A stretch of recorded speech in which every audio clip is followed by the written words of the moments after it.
Hello दोस्तों, मैं Balram Kushwaha ED coaching classes में आप लोगों का स्वागत करते हैं। इस वीडियो में हम लोग देखेंगे क्लास 10 का जो इकाई लाइट है। उसमें जो पहला चैप्टर है इकाई 1 में जो है प्रकाश का परावर्तन। और प्रकाश के परावर्तन में ये सब जितना हेडलाइन लिखा गया है इस चीज को इस वीडियो में देखेंगे। तो इसमें प्रकाश क्या होता है, प्रदीप्त वस्तुएं, अदीप्त वस्तुएं, प्रकीर्ण, प्रकाश किरण, अपसारी, असमांतर और अभिसारी क्या होते हैं, इस वीडियो में हम लोग देखेंगे। तो इसमें देख रहे हैं कि प्रकाश क्या होता है। तो प्रकाश जो होता है, प्रकाश एक प्रकार की ऊर्जा है जो हमारे ज्ञान की दृष्टि को जागृत करता है। या प्रकाश, और या दूसरे शब्दों में हम कह सकते हैं कि प्रकाश एक ऐसा भौतिक साधन है अथवा कारण है जिससे हम किसी वस्तु को देख सकते हैं। तो इसमें प्रकाश में एक डिफिनेशन हम लोग क्लास 10 में लिखेंगे। उसके बाद से अगर दुनिया में प्रकाश नहीं रहता तो हम क्या किसी वस्तु को नहीं देख पाते। अगर हम किसी वस्तु को नहीं देख पाते तो मेरे आगे क्या होगा, पूरा अंधेरा ही अंधेरा रहता। तो इसीलिए प्रकाश बहुत जरूरी है मानव के लिए, चाहे हर एक प्राणी के लिए प्रकाश बहुत जरूरी है। तो प्रकाश, अब उसके बाद से देखेंगे वस्तुएं क्या होती हैं। तो वस्तुएं जो होती हैं वो वस्तुओं को दो भागों में पढ़ा जाएगा। एक प्रकाश देने वाला वस्तु, एक प्रकाश न देने वाला वस्तु।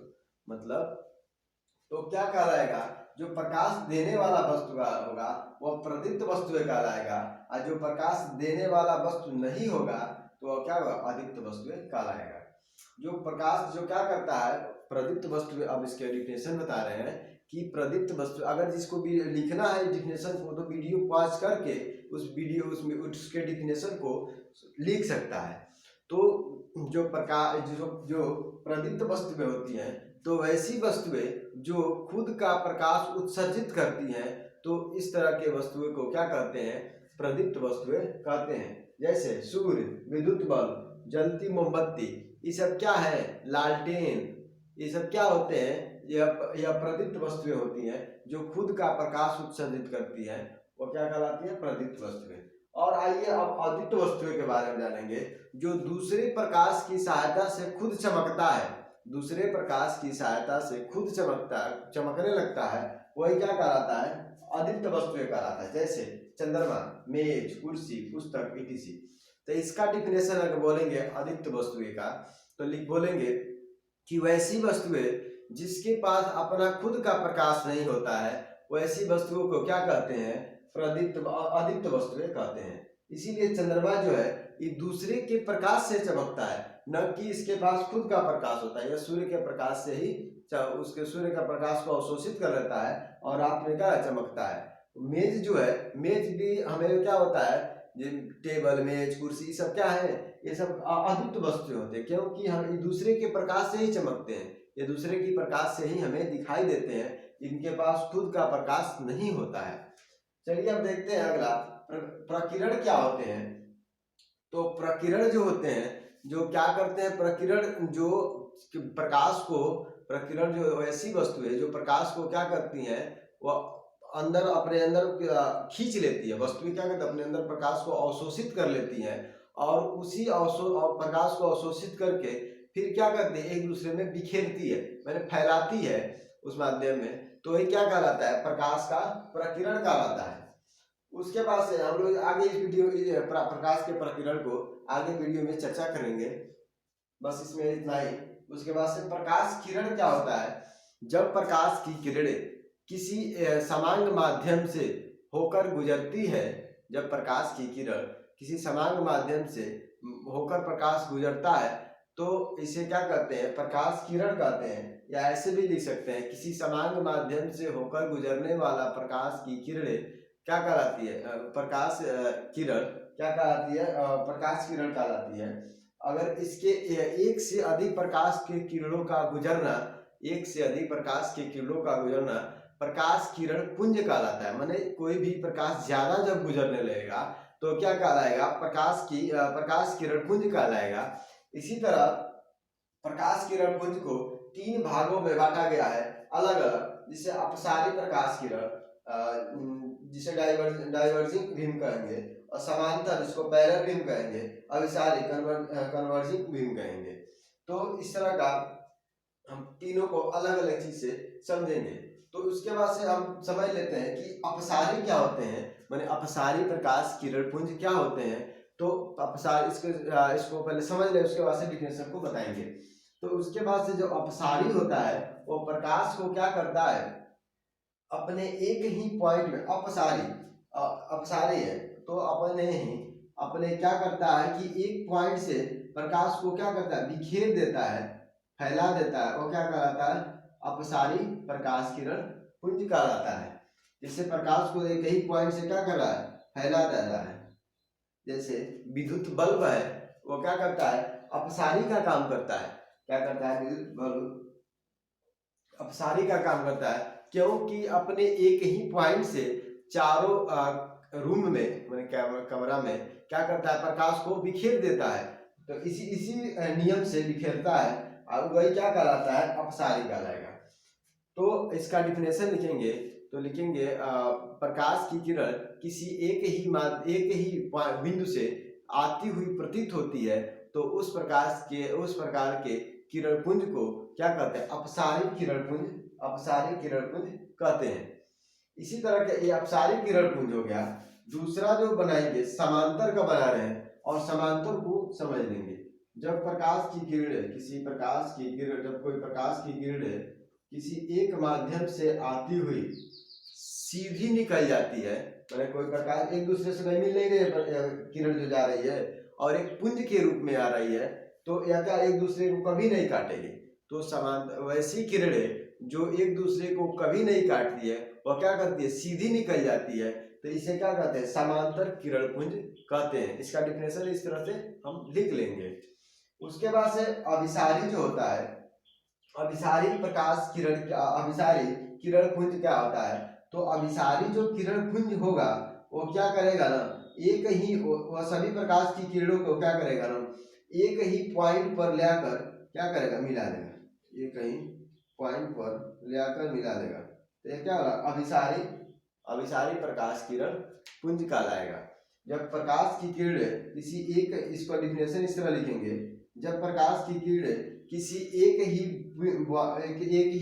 बिंदु पर आती हुई प्रतीत होती है, तो इस प्रकार के किरण पुंज को अभिसारी किरण पुंज कहते हैं। इसका डिफिनेशन यही है। इसके बाद से हम आगे इसमें देखेंगे कि प्रकाश के गुण क्या होते हैं, तो उसको देखेंगे।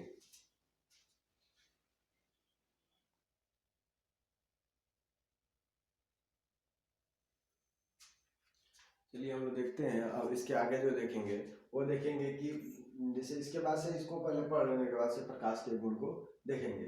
तो पारदर्शी क्या होते हैं, तो पारदर्शी जो होते हैं, जो प्रकाश जो जब वस्तुएं से होकर आंशिक रूप से जब गुजरता है ना, वस्तुएं जिनसे मतलब वो थोड़ा बहुत रुकता है, तो वो क्या करता है कि पारदर्शी जो है आंशिक रूप से होकर गुजरता है, तो वह पारदर्शी कहलाता है। अब अपारभासी जो होता है, जिससे प्रकाश जो है ना, मतलब ज्यादा प्रकाश को रोकने का काम करता है, वो क्या कहलाता है, पारभासी कहलाता है।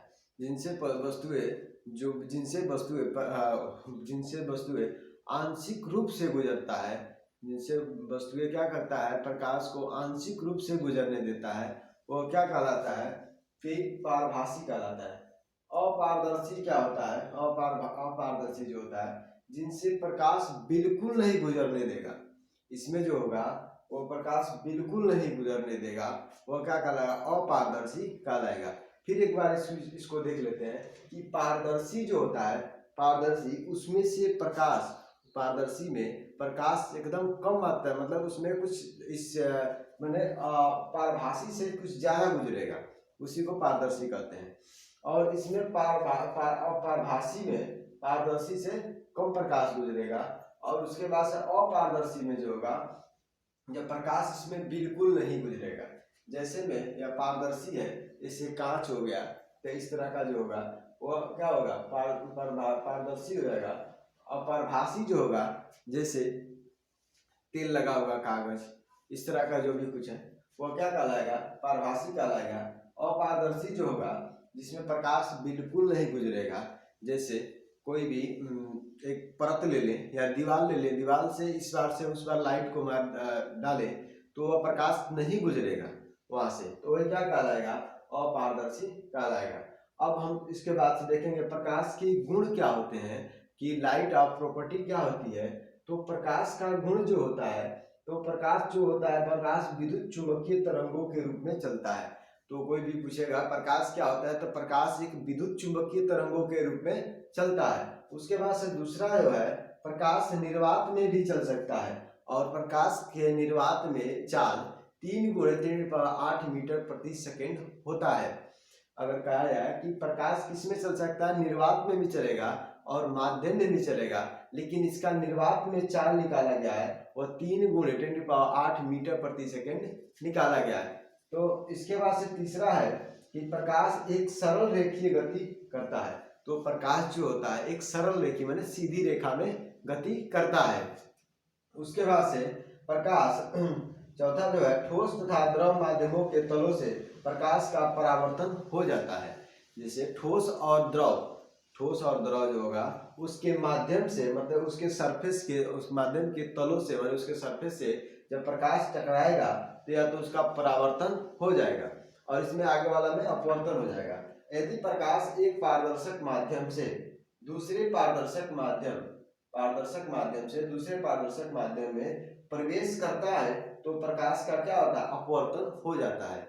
जैसे प्रकाश से कोई भी पारदर्शक माध्यम होगा, उसका जो माध्यम मीडियम रखा गया होगा क्या पारदर्शक हो जाएगा। जैसे शीशा वसा हो तो उसमें क्या करेगा, प्रकाश एक दूसरे को पार कर जाएगा, तो वो घटना क्या कहलाएगी, अपवर्तन की घटना कहलाएगी। हम लोग अपवर्तन के आगे जो है, आगे वीडियो में जो अपवर्तन का जो नियम दिया गया उसमें पढ़ेंगे अपवर्तन। दृश्य प्रकाश का तरंगदैर्घ्य मतलब प्रकाश देखने के लिए तो 3900 एंगस्ट्रॉम से 7800 एंगस्ट्रॉम तक होता है। मतलब दृश्य प्रकाश का तरंगदैर्घ्य 3900 एंगस्ट्रॉम से 7800 एंगस्ट्रॉम होता है। तो हम लोग इस वीडियो में बस इतना ही। उसके बाद से अगले वीडियो में देखेंगे प्रकाश का परावर्तन क्या होता है। तो जो एक पार्ट नंबर 1 था और अगला जो वीडियो बनाएंगे वो पार्ट नंबर 2 रहेगा, उसमें रहेगा प्रकाश का परावर्तन। तो इस वीडियो को देखने के लिए आप लोग का धन्यवाद।